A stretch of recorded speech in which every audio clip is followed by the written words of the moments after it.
Hi and welcome to the Journalism Salute. I'm Mark Simon. In each episode, we'll talk to or about an interesting person or organization related to journalism. The intent is to show that journalists are not the enemy of the people. Thank you for listening. On today's episode, we're joined by Nicole Neroulias Gupte. Nicole is an editor with Global Press Journal, a news organization working with women around the world covering undercovered countries. She's also the founder and executive editor of trailing-spouse.com, a website that shares stories of expats, military families, and significant others who have done adventurous things and reinvented their lives after partner-prompted relocations. She splits time between India and Seattle. The first thing that we ask every guest that we have on is a journalism origin story. What's yours? This sounds so mysterious. I think a lot of us probably have similar origin stories in the field. We grew up really loving reading and writing from a young age. In my case, I had a lot of different interests growing up. So I was one of those kids who had a different answer every time they got asked, what do you want to be when you grow up? And by early high school, I think I got wise to the fact that if I was a journalist, I could write about all these different interests I have, and I wouldn't have to commit to any one of them particularly. And I'm also pretty nosy. I think my friends will all agree I like to be the first to know things and share information. That's just part of my personality as well. How did it develop?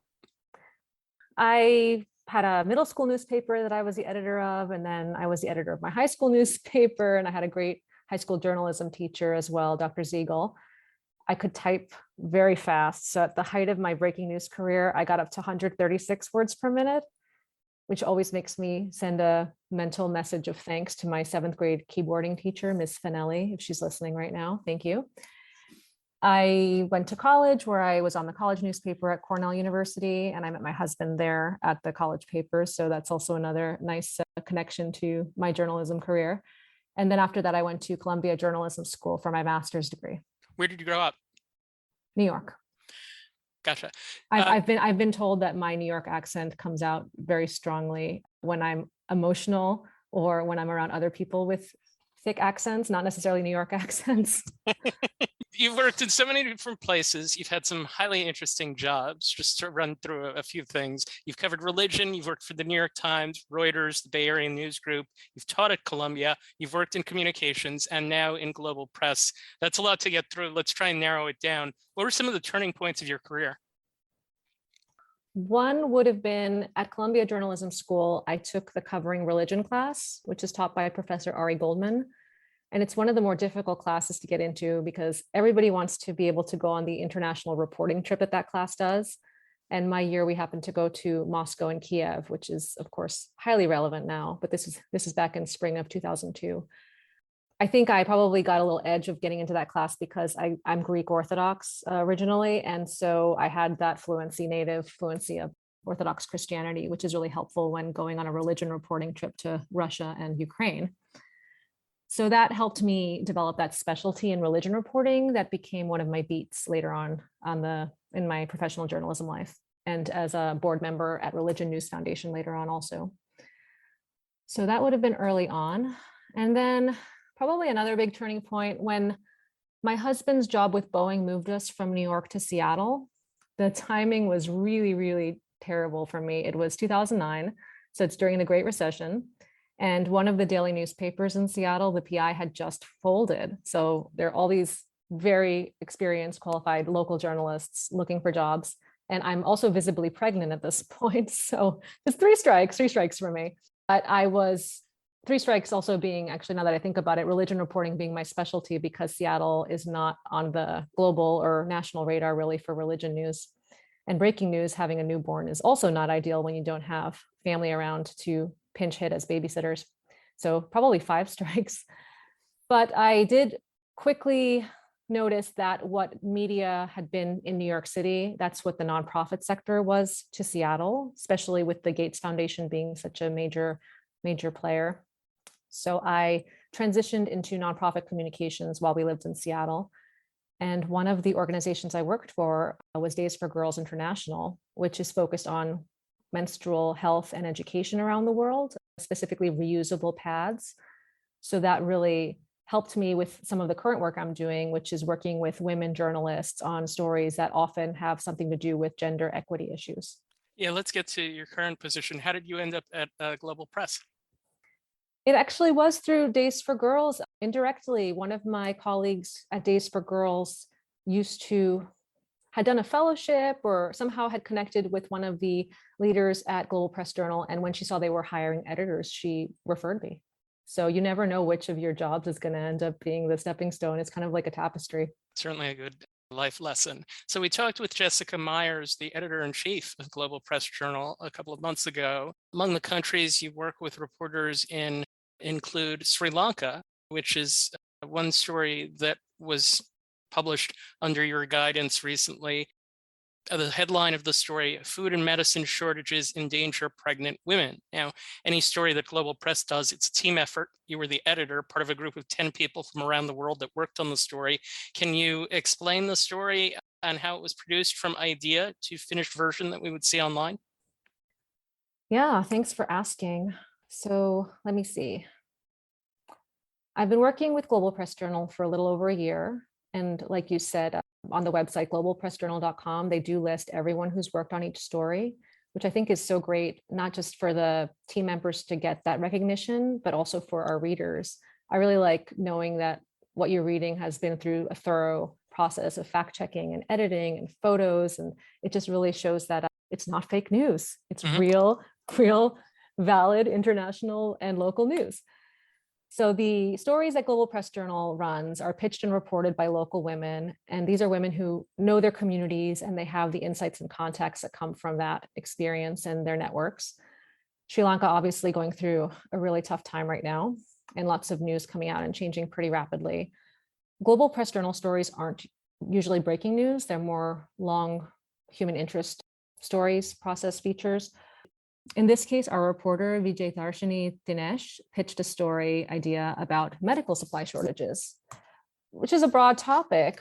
Our stories are usually around 900 words long, and it would have been a series really to go into every kind of medical supply shortage. So I worked with her a little bit to narrow it down to a more specific angle. And what she came up with was focusing specifically on the medicines and vitamins that you would need for healthy pregnancies, which was an angle we also hadn't seen covered yet. So it was very unique in that way. And it was something that her community and her sources were really worried about.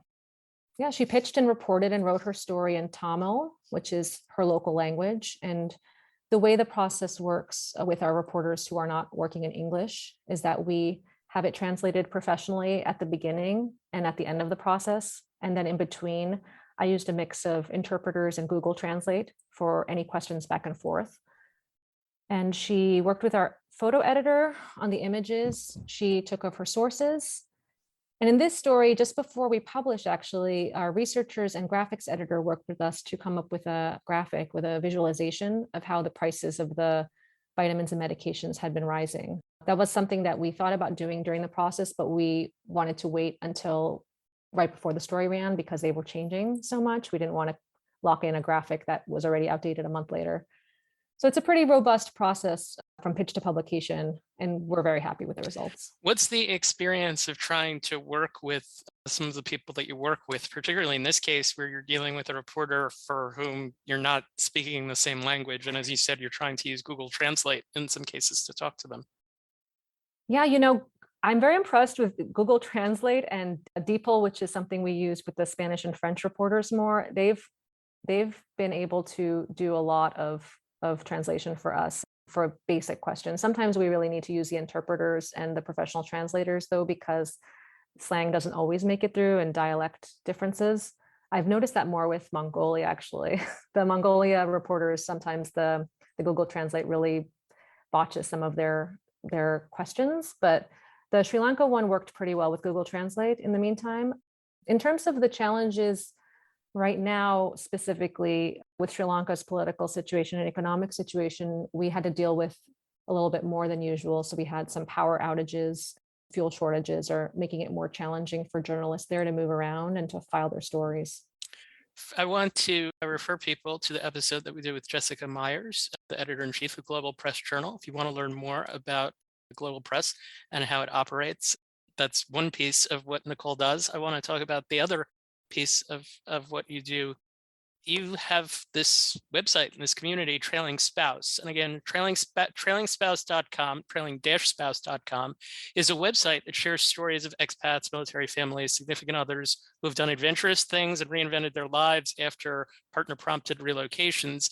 It's not just a website, it's a community. I call it, maybe you would have a better term or a term that's appropriate. I call it kind of journalism adjacent. And I like the tagline of hanging on and flying high, and the philosophy celebrating the grit and creativity of trailing spouses everywhere. We're here to cheer you on from trailing to trailblazing and learn from each other's journeys. Explain the origin story of the site. Well, thank you. I'm glad you're a fan.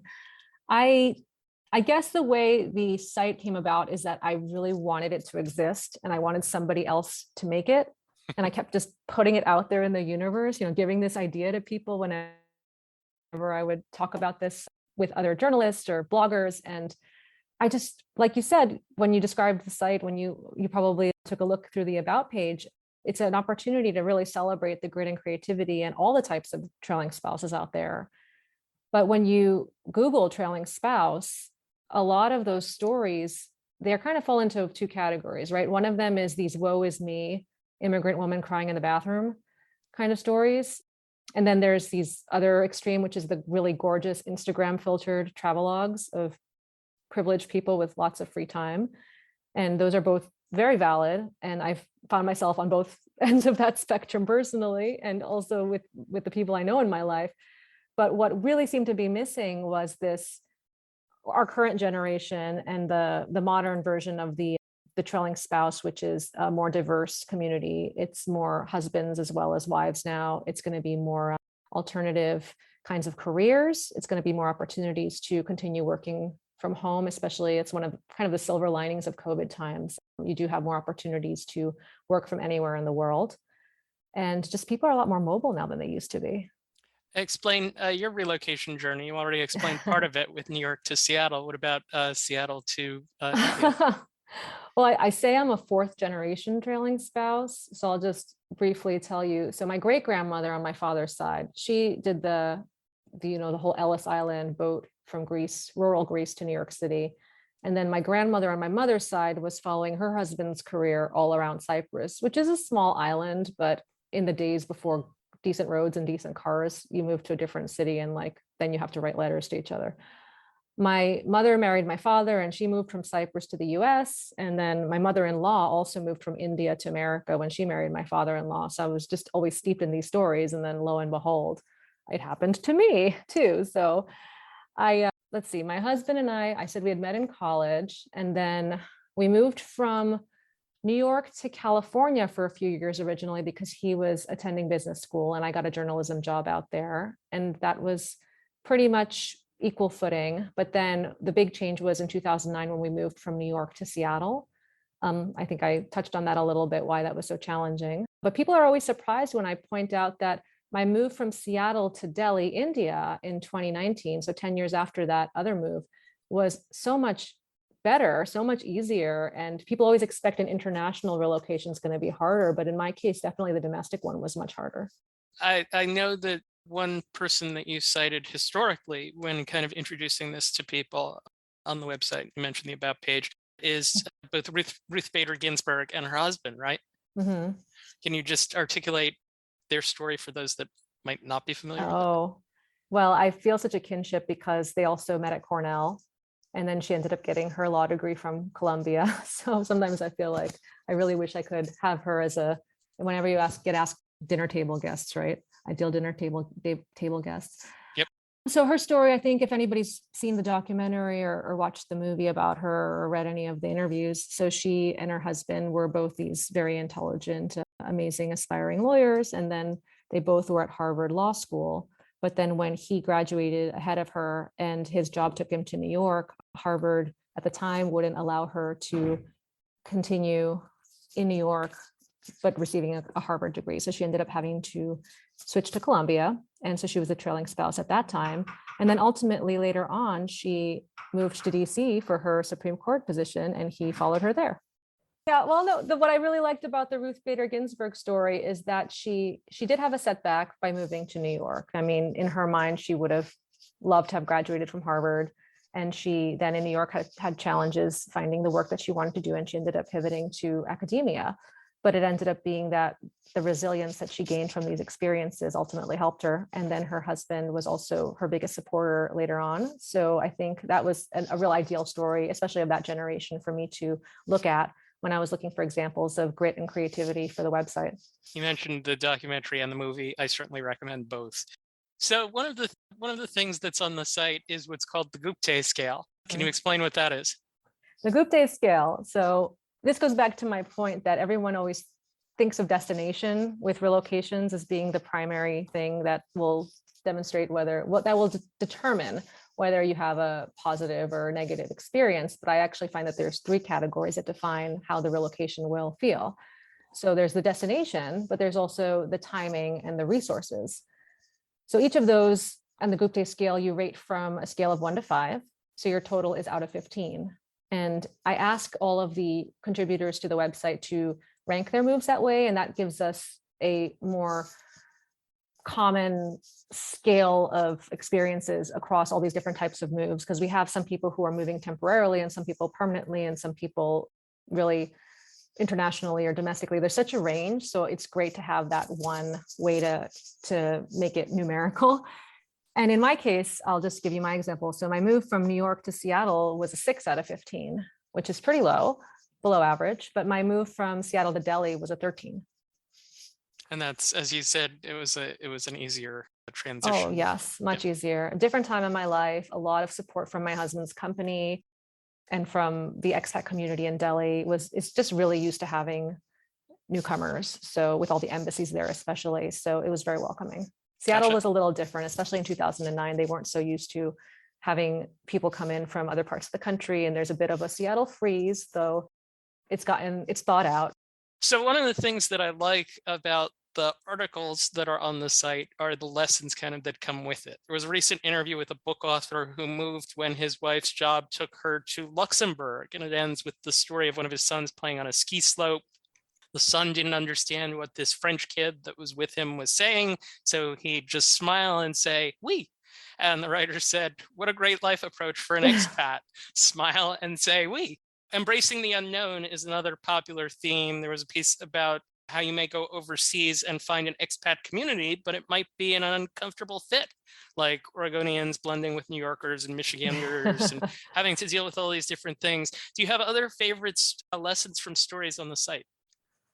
Oh, they're all my babies. Let me think. We do have a soft spot, I think, for any story where they had to overcome some kind of obstacle. So like when your career path has to pivot or totally change due to the work permit situation or the market or the timing or family planning. I like reading the stories that are truthful about things not going so well initially, or maybe after a honeymoon period is over, but then with the grit and the creativity and the patience, things turn around after all. And then the resilience ends up being helpful.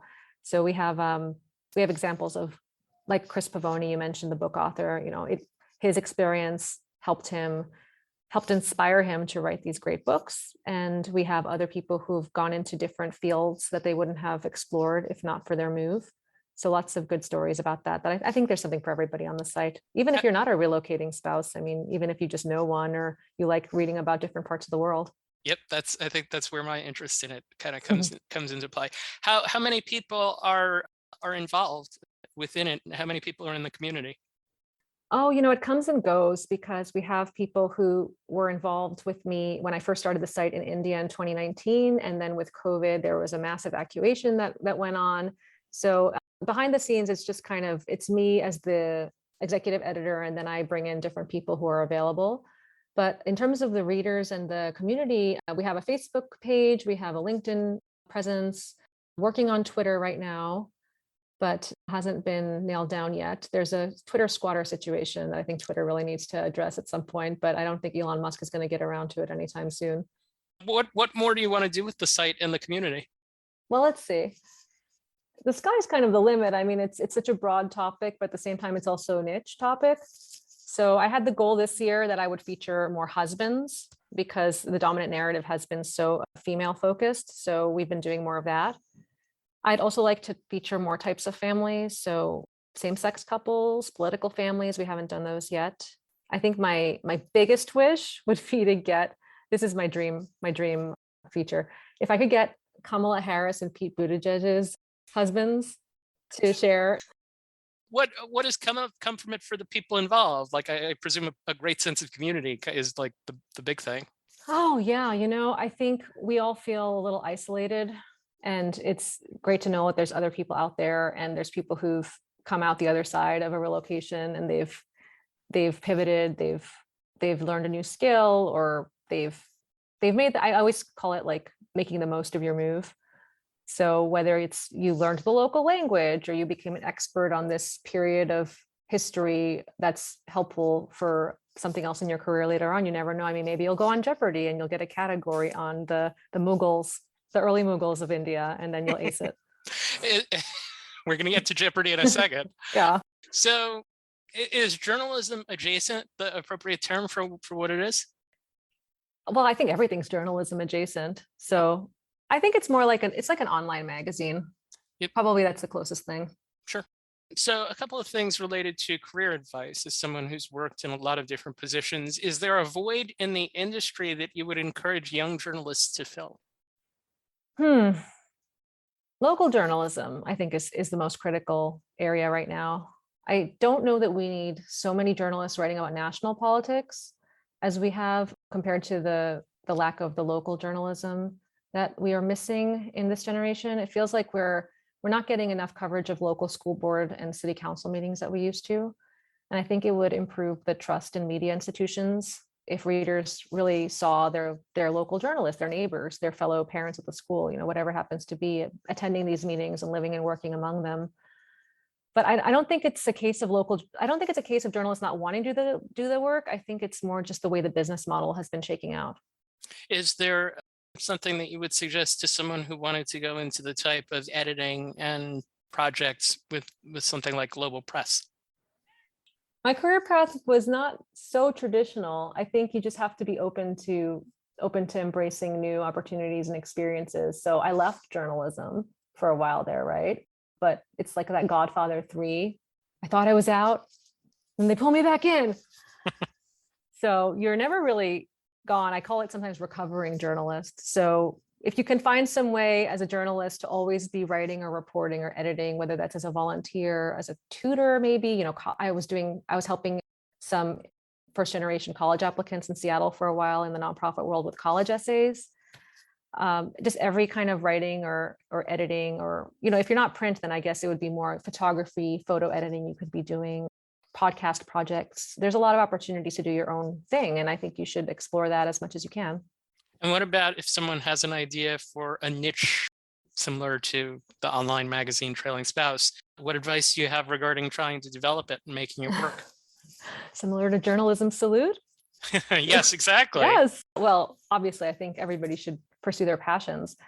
But I do say first, make sure no one else is already doing something similar, because we really don't need to reinvent wheels necessarily and split audiences and all that. So first, see what else is out there. Maybe try to approach whoever is doing something similar about a partnership or working with them in some way.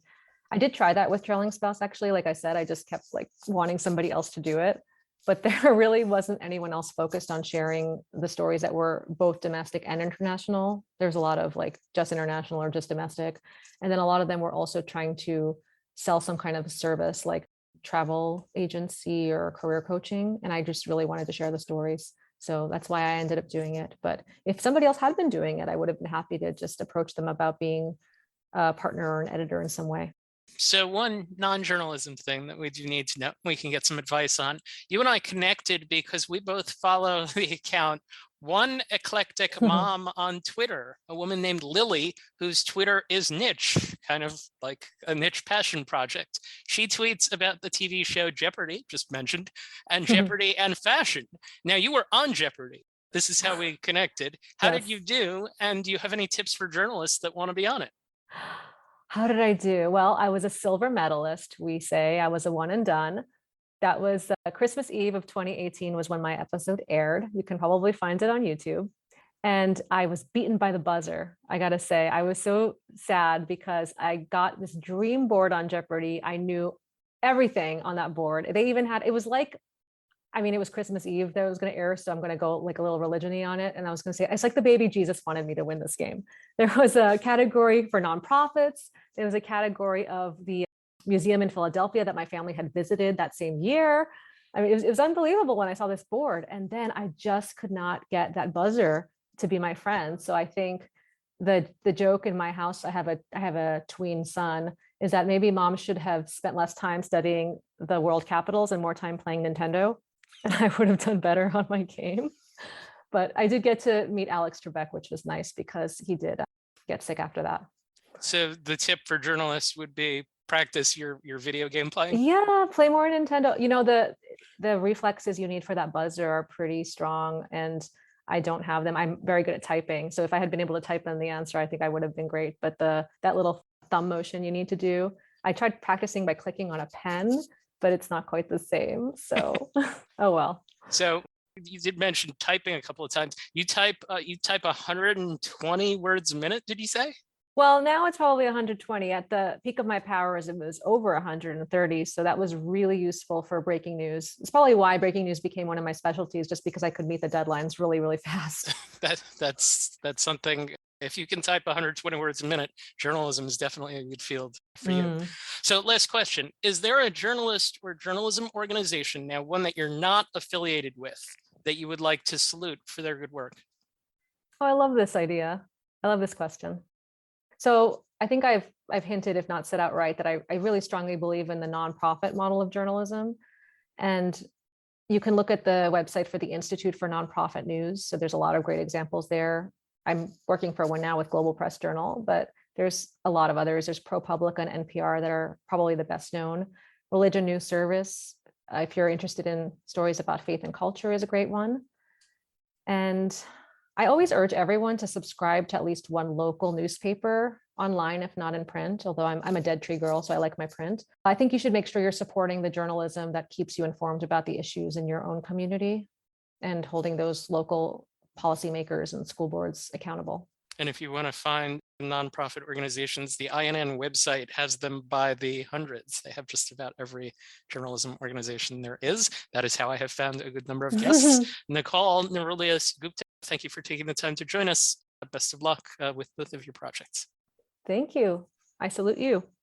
Welcome to Journalism History, a podcast that rips out the pages of your history books to re-examine the stories you thought you knew and the ones you were never told.